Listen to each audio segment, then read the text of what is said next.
The next tip is to keep your answers simple. You don't want to keep your answers drawn out and give them a long story, because remember, the interview is really condensed and you want to get your main points out. So you don't want to be stressing on one point too long. And we have questions that we really want to ask you, but if you just stand at one question, and sometimes the way it's dragged out, it may be unnecessary information. So the point I'm saying is just to get to the point.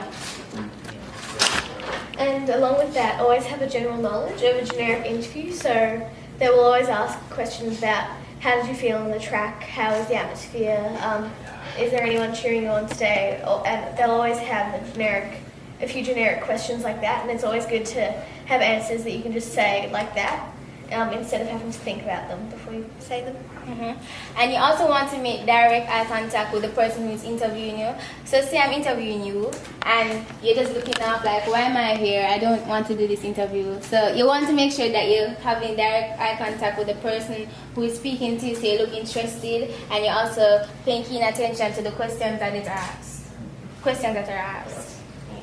And when you're in the stadium, it can be really, really loud, and some interviewers have quite quiet voices.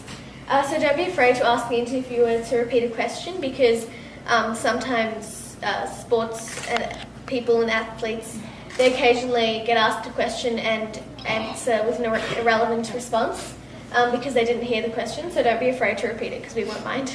An interview is the perfect time to give a shout out to your sponsors and those who have assisted you. So I know when you're speaking in an interview, you would want to speak more about yourself, but remember that you're all ambassadors of Jamaica, so you also want to give a shout out to Jamaica and the persons who have been an instrumental part in allowing you to be a part of the event.